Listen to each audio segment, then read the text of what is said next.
Top 7 worst muscle cars ever. The muscle car era of the 1960s and 1970s produced some of the most legendary automobiles in American history.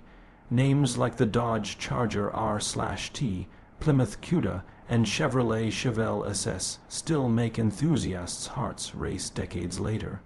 However, not every attempt at creating high-performance American iron was successful. Some muscle cars fell so far short of expectations that they became cautionary tales rather than automotive legends. Here are the 7 worst muscle cars ever produced, ranked by their spectacular failures to deliver on the promise of raw American power. 7. 1975-1980 Ford Mustang Roman. 2. King Cobra, the Ford Mustang Roman. 2. King Cobra represents everything wrong with 1970s automotive design philosophy. Following the original Mustang's massive success, Ford decided to downsize the pony car for the fuel crisis era, but the King Cobra variant was supposed to restore some performance credibility. Instead, it delivered one of the most embarrassing power-to-appearance ratios in automotive history. King Cobra looked aggressive with its massive hood scoop, bold racing stripes, and Cobra decals plastered across the car. However, underneath all that visual drama sat a wheezing 302 cubic inch V8 that produced just 139 horsepower. To put this in perspective, a modern Honda Civic produces more power. The King Cobra couldn't even manage a sub-10-second 0-60 mph time, making it slower than many economy cars of the era.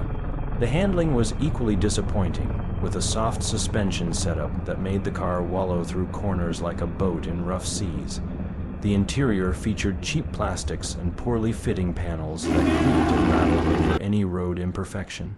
Ford sold fewer than 5,000 King Cobras during its production run, and most buyers quickly realized they had purchased automotive fool's gold wrapped in flashy packaging.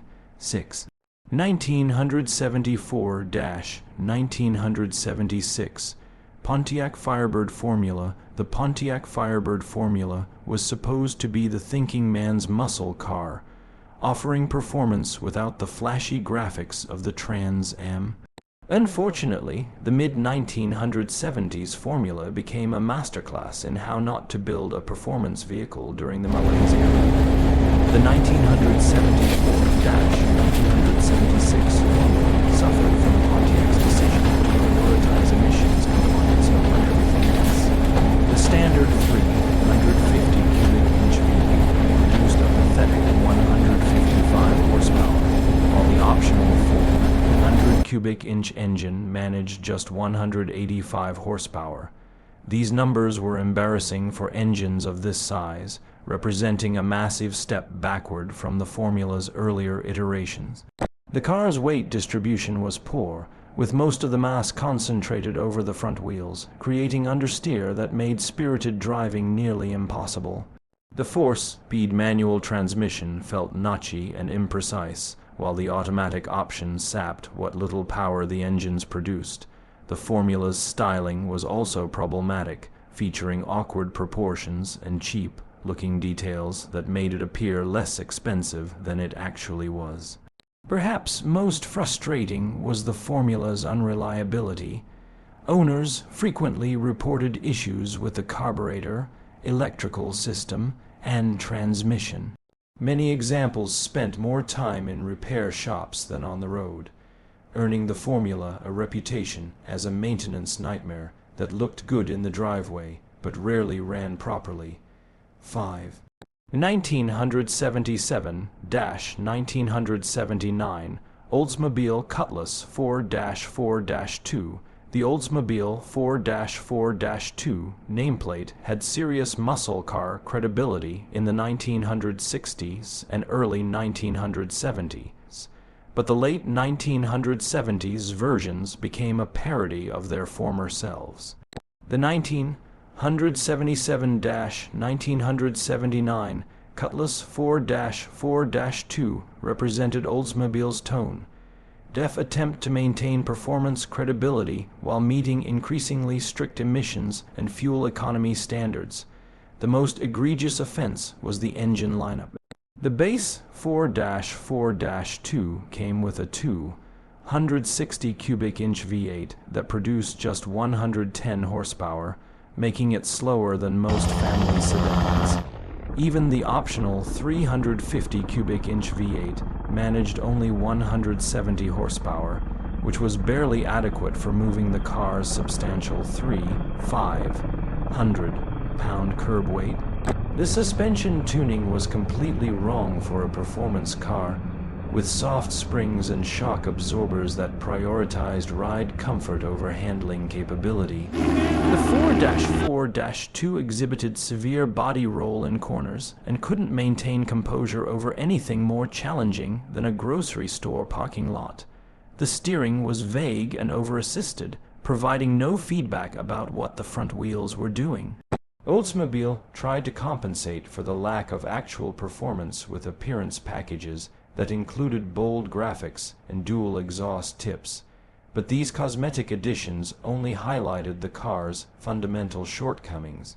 The 4-4-2 badge became meaningless, attached to a vehicle that could barely outrun a diesel pickup truck. 1982-1984 Chevrolet Camaro Iron Duke III generation Camaro's introduction in 1982 should have marked a return to form for Chevrolet's pony car, but the base Iron Duke engine option created one of the most disappointing muscle cars ever produced.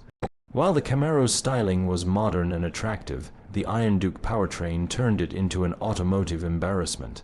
The Iron Duke was a 2.5-liter 4-cylinder engine that produced just 90 horsepower, making it woefully inadequate for a car wearing Camaro badges. The engine's agricultural nature was immediately apparent, with rough idle characteristics, excessive vibration, and a soundtrack that sounded more like a farm tractor than a sports car. Acceleration was painfully slow, with 0-60 mph times stretching beyond 13 seconds. The Iron Duke's torque curve was particularly problematic, with peak torque arriving high in the rev range where the engine became increasingly rough and unpleasant. This meant that normal driving required constant downshifting and high engine speeds, making the Camaro both slow and unrefined. The engine's fuel economy wasn't even particularly good, negating the primary reason for its existence. Handling suffered because the Iron Duke's weight distribution was completely different from the V8 models, creating unpredictable dynamics that varied dramatically depending on which engine was installed. The result was a Camaro that looked fast but drove like an economy car with delusions of grandeur. 1974-1976 AMC Matador X. The AMC Matador X represents one of the most misguided attempts at creating a muscle car in automotive history. AMC was trying to compete with the Pontiac Grand Prix and Chevrolet Monte Carlo in the personal luxury coupe segment, while also appealing to performance enthusiasts, but the result satisfied neither audience. The Matador X's styling was its first major problem. The car featured awkward proportions with a massive hood, tiny cabin, and ungainly rear overhang that made it look like it had been designed by committee.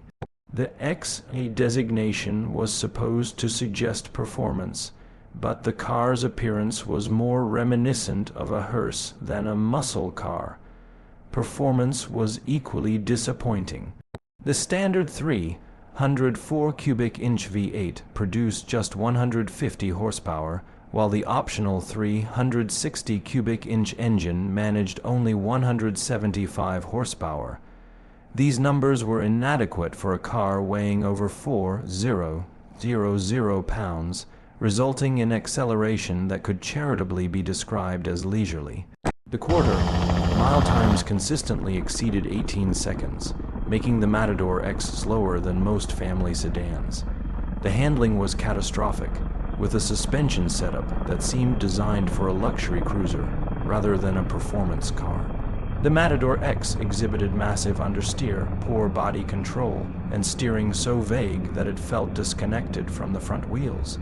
The interior featured cheap materials and poor build quality that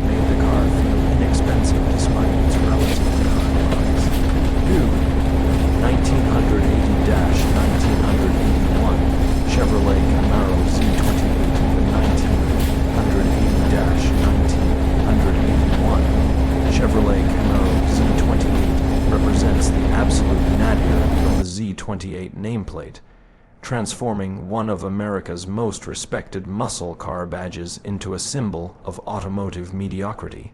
These cars prove that even legendary nameplates aren't immune to the devastating effects of poor engineering and misguided priorities.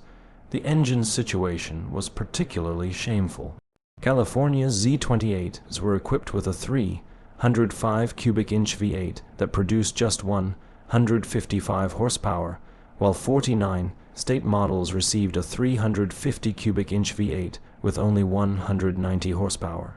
Both engines felt completely overwhelmed by the Camaro's 500-pound curb weight, resulting in acceleration that was not just slow but genuinely embarrassing for a car wearing Z28 badges. The carburation systems were tuned so lean for emissions compliance that the engines ran poorly under most conditions. Hesitation, stumbling, and rough idle were common characteristics that made driving these Z28s an exercise in frustration. The engines also suffered from severe detonation problems when pushed hard, limiting their already modest performance potential. The handling was equally problematic, with suspension tuning that prioritized ride comfort over performance capability. The Z28 exhibited significant body roll, poor steering response, and brake fade under even moderate enthusiasm. The car felt heavy and unresponsive, lacking the sharp reflexes that had made earlier Z28 so appealing to driving enthusiasts. 1975-1976 Chevrolet Chevelle Laguna S3. The Chevrolet Chevelle Laguna S3 earns the dubious honor of being the worst muscle car ever produced, representing everything that went wrong with American performance cars during the mid-1970s malaise era. This car managed to simultaneously destroy the Chevelle's hard-earned reputation while delivering one of the most disappointing driving experiences in automotive history. The Laguna S3's problems began with its styling, which featured a bizarre urethane nose cone that made the car look like a failed NASCAR prototype. The front-end styling was not just unattractive, but also poorly executed, with panel gaps that varied wildly between cars and urethane that discolored and cracked within months of purchase. The performance was catastrophically bad. The standard 350 cubic inch V8 produced just 145 horsepower, while the optional 454 cubic inch big block managed only 215 horsepower. These numbers represented massive decreases from earlier Chevelles, but the real problem was how these engines delivered their modest power. The 350 felt completely overwhelmed by the car's weight, while the 454 was so strangled by emissions equipment that it barely felt stronger than the smaller engine. The handling was perhaps even worse than the straight-line performance. The Laguna S3 featured a suspension setup that seemed designed for a luxury sedan rather than a muscle car, with soft springs and poor damping that made the car wallow through in gentle curves. The steering was completely numb, providing no feedback about road conditions or tire grip. The build quality was terrible, with interior panels that didn't fit properly, electrical systems that failed regularly, and paint that faded and chipped prematurely. Many Laguna S3 owners reported chronic reliability problems that made their cars more suitable for parts donors than daily driving. The Laguna S3's failure was so complete that it effectively killed the Chevelle nameplate, ending one of Chevrolet's most successful muscle car lines on a note of profound disappointment.